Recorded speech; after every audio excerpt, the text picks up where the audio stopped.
अस्सलाम वालेकुम, सर शाहिद आपकी खिदमत में हाजिर हैं एक नए क्वेश्चन के साथ। मोस्ट इम्पोर्टेंट और बहुत ही जबरदस्त क्वेश्चन, और बुनियादी तौर पे ये एक ऐसा क्वेश्चन है जो मैं आप लोगों को ये बता दूं कि बहुत से स्टूडेंट को इल्म भी नहीं होगा इस क्वेश्चन के बारे में, लेकिन तमाम टीचरों को ये इल्म होगा कि इस क्वेश्चन को हम जब प्रूफ करते हैं, और ये हमारा कहाँ से क्वेश्चन आया है पहले ये भी तो बताना जरूरी है।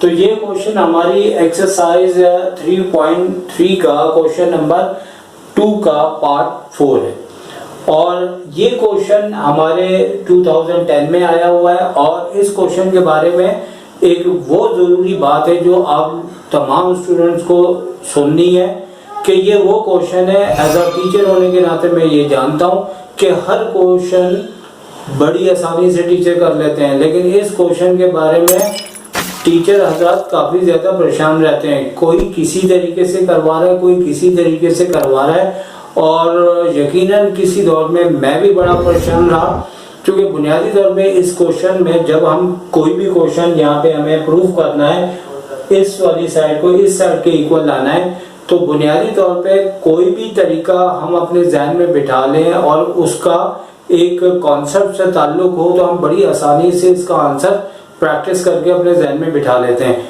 लेकिन बुनियादी तौर पे ये ऐसा क्वेश्चन है कि जो टीचर्स आपको पढ़ा रहे हैं यकीनी तौर पे वो जब इस क्वेश्चन को सीख रहे होंगे तो उनके जहन में भी ये लाजमी आया होगा कि भाई ये क्वेश्चन तो नॉर्मली लेफ्ट से राइट साइड आती नहीं है। मैं भी अगर बहुत सारी गाइड देखूं और उस गाइड में किसी ने कुछ किया है, किसी ने कुछ किया, और किसी ने वो क्वेश्चन ही गायब कर दिया बीच में से, और जब मैं कई ऐसे बच्चों को पढ़ाता हूँ जो एक से ज्यादा जगह पढ़ते हैं तो उनके तरीके कार डिफरेंट होते हैं। लेकिन मैं आज आपको जो तरीकाकार इसके बारे में बताने लगा हूँ, और अल्लाह का करम है कि मैं कॉन्फिडेंस के साथ बहुत ज्यादा उसमें अपने आप को खुशी महसूस करता हूँ कि अल्लाह ने मेरे जहन में वो मैथ्स के कॉन्सेप्ट्स डाले जो मैं आपसे शेयर कर सकता हूँ। तो बात सारी ये है कि इस क्वेश्चन को देखें, एक स्टूडेंट जो पढ़ने वाला है वो मेरी बात समझ चुका होगा। पढ़ने से मुराद है जो अकल पूरी अच्छी रखता है, और जिसके जहन में ये बात आज तक नहीं आई तो वो तो भाई क्वेश्चन कर ले, बहुत अच्छा होगा। लेकिन इस क्वेश्चन में हम कुछ भी करें, हमारा नॉर्मल तरीके से लेफ्ट से राइट या राइट से लेफ्ट आना बहुत मुश्किल होता है। हर बंदे ने, हर टीचर ने, किसी ने कुछ किया है, किसी ने कुछ किया है। ये सामने मेरे एक दो गाइडें पड़ी हुई हैं, मैंने ये लेक्चर के लिए पहले उनको भी स्टडी किया है। उनका 3 गाइड में से एक का अलग तरीका है, एक का बहुत अजीबोगरीब तरीका है, एक ने तो बहुत आसानी से ये कह दिया कि सेल्फ क्वेश्चन कि आप खुद करें। और उन्होंने अब यहाँ पे क्या किया है कि देखिए, हमने अब इस सारी बात को साइड पे कर दें, और अब सवाल पैदा होता है कि भाई करना क्या है। एक्चुअली यहाँ पे सारा सिलसिला ये है कि देखो, मैथ्स के अंदर एक टेक्निक्स होती है। वो टेक्निक्स ये होती है, जितना ऐड करो उतना सब्ट्रैक्ट करो, जितना मल्टीप्लाई करो उतना आप डिवाइड भी करो। जब ये आपको कॉन्सेप्ट क्लियर है तो हर क्वेश्चन आपके लिए करना आसान है। मैं अपने स्टूडेंट्स को अक्सर कहता हूं कि यार, आप अगर कोई भी क्वेश्चन प्रूफ दैट वाला है, लेफ्ट से अगर हमने राइट हैंड साइड लेके आनी है, अगर आपकी अकल नहीं काम कर रही तो ये वाली टेक्निक यूज करनी है जो मैं अभी बताने लगा हूं। इसके लिए आपने पूरा क्वेश्चन देखना है और प्रूफ करेंगे हम इसको कि ये किस तरह से फाइंड आउट होता है। सबसे पहले जब कॉन्सेप्ट आपका बेहतरीन है तो आप चाहे लेफ्ट हैंड साइड ले लो चाहे राइट हैंड साइड ले लो, आपका आंसर प्रूव होके रहेगा। तो अब हमने, हमारी मर्जी है, हम लेफ्ट हैंड साइड ले लें या राइट हैंड साइड ले लें। हमने लेफ्ट ले लिया, फिर भी हमारा आंसर आ जाएगा, राइट से भी आ सकता है। करना क्या है, अब असल में बात शुरू हुई है। सबसे पहले लेफ्ट हैंड साइड हमने यहाँ पे लिखी, और लिखने के बाद करना क्या है कि जो हमें शक्ल लेके आनी है वो शक्ल हमने एक बार प्लस भी कर देनी है और एक बार माइनस भी कर देनी है। फर्स्ट करें, अगर आप ये वाली साइड लेते हैं तो ये यहाँ पे लिखी होती, तो ये दोनों टर्म एक बार हम प्लस कर देते, एक बार माइनस कर देते फिर तो मसला ही नहीं था। ये वो है जो ज्यादातर अच्छी गाड़ियों में वो वाला गियर होता है, जब गाड़ी किसी गड्ढे में फंस जाए ना तो पावर गियर लगाते हैं ताकि निकल जाए। तो ये वो एक ट्रिक है जो पावर ट्रिक है। अगर आपका जहन ना काम करे, इसके अंदर 10 चैप्टर में प्रूव दैट वाले क्वेश्चन है, अगर आपकी अकल काम नहीं कर रही तो ये टेक्निक आपको क्वेश्चन करवाने में हेल्प दे सकती है। एक तरह से आप कह सकते हैं कि ये एक मैथमेटिकल कॉन्सेप्ट की ये एक बेहतरीन ट्रिक है। तो हमने क्या किया कि इस वाली शक्ल में ये वाली शक्ल को हमने प्लस भी कर दिया और माइनस भी कर दिया। अब चूंकि हमने इस साइड से ये शक्ल लानी थी तो हमने इसको संभाल के रखना है, इसको कुछ भी नहीं छेड़ना भाई, साइड पे ये रहेगा। और इन दोनों को हमने एक तरह से, अगर ये इससे ये शक्ल लानी है तो इस पूरे को हमें सिफर करना पड़ेगा। अगर यहाँ पे आप देख सकें तो सिफर हो चुका हुआ है, लेकिन किस तरह से हुआ कि हमने अब आपके सामने यहाँ पे मैं पहले तो ये मैंने बता दिया कि मैंने इस शक्ल में इसको ऐड भी किया और सब्ट्रैक्ट भी किया। माइनस वाले को मैंने इधर लिख लिया ताकि हमारा एक स्टेप बच जाए, क्योंकि ये प्लस में उसको हमने साइड पे ही रखा है।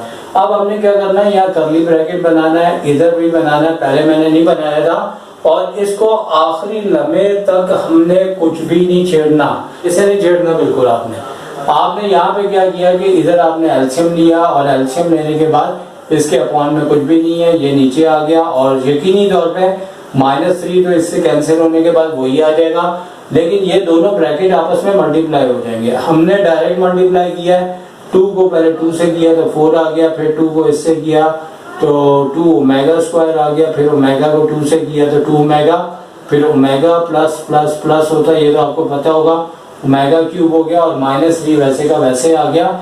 अब हमने आगे क्या किया है कि यहाँ पे ओमेगा क्यूब जो है हमारे पास यहाँ पे जगह नहीं थी, लेकिन याद रखें कि ओमेगा क्यूब जो होता है वो हमारे पास 1 के इक्वल होता है।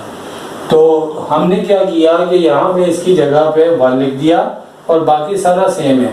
अब 4 और 1 5 होता है, 5 में से 3 लेस करेंगे तो 2 आएगा, ये दोनों सेम टू सेम उतार दिया और नीचे वाला भी सेम है। अब इन तीनों में आप ये देखें कि 2 कॉमन आ रहा है, तो हमने 2 कॉमन ले लिया और 2 कॉमन के बाद हमारे पास आ गया 1 plus omega square upon 2 plus omega. अब हमें हमारा मसला ये हल हो गया, क्योंकि ये हमारे पास 0 के इक्वल होता है, 1 प्लस ओमेगा स्क्वायर 0 के इक्वल होता है। तो 2 को हमने बाहर रखा, ब्रैकेट के अंदर 0 रखा, 0 के साथ इसको मल्टीप्लाई करने के बाद हमारी ऊपर की टर्म 0 हो जाए तो नीचे अगर 0 नहीं है तो फिर इस सूरत में इसकी वैल्यू जो है वो पूरी 0 हो जाती है और हमारा आंसर आ चुका है। तो यहाँ पे हम राइट हैंड साइड लाने में कामयाब हो गए। इस तरह से हमारा क्वेश्चन है left hand side equals to right hand side, ये प्रूव हो गया। तो मैं अक्सर शुरू से वीडियोस बना रहा हूँ तो मैं ये अक्सर ये बात करता हूँ कि हमारी पूरी मैथ्स की बुक में तकरीबन 6, 7, 8 क्वेश्चन ऐसे हैं जिनके बारे में टीचर भी कंफ्यूज होते हैं, ठीक है ना। ये मैं अल्लाह माफ करे किसी की बुराई नहीं कर रहा, लेकिन मैं भी था। लेकिन मुझे आदमजी कॉलेज के बच्चे मिले जो अपने बड़े ज़बरदस्त उस दौर के टीचर्स थे, सर अहमद हुआ करते थे और जो बेहतरीन टीचर थे। तो कई गलतियां उन्होंने मेरी निकाली, चूँकि देखो मैं इस लिहाज से कि किसी टीचर को बात नहीं कर रहा, मैं आपको ये भी देखो एक टीचर जो है वो कोई ऐसा थोड़ी होता है कि 100% परफेक्ट हो। तो स्टार्टिंग के जितने नए पढ़ाने वाले होते हैं ना उनमें गलतियां बहुत ज़्यादा होती हैं, लेकिन उनके अंदाज इतने स्मार्ट और यंग होते हैं कि आप लोग उनके तरीक़ों से बड़े इम्प्रेस हो जाते हो, भाई ये तो बहुत अच्छा पढ़ाती हैं या बहुत अच्छा पढ़ाता है। लेकिन सवाल ये पैदा होता है एक्सपीरियंस किसको कहते हैं? एक्सपीरियंस कहते हैं जो आपने अपनी गलतियों को अपने स्टूडेंट से अपने आप को समझाया है कि भाई आप वो गलत हैं, आप उस चीज़ को ठीक करें। तो अब मैं आपसे इजाज़त चाहूँगा। तो उम्मीद है कि आपको ये क्वेश्चन अच्छा लगा होगा। आज आपने बहुत VIP किस्म की बात सीखी है जो ना सिर्फ इधर बल्कि वो 10 चैप्टर के अंदर भी इस्तेमाल हो सकती है। लेकिन हर जगह अच्छी टेक्निक्स भी बाज़ रिजल्ट दे देती हैं, बाज़ मुश्किल में भी डाल देती हैं, ये भी बात याद रखिएगा। तो सर शाहिद को इजाज़त दीजिए। टेक केयर, अल्लाह हाफिज़।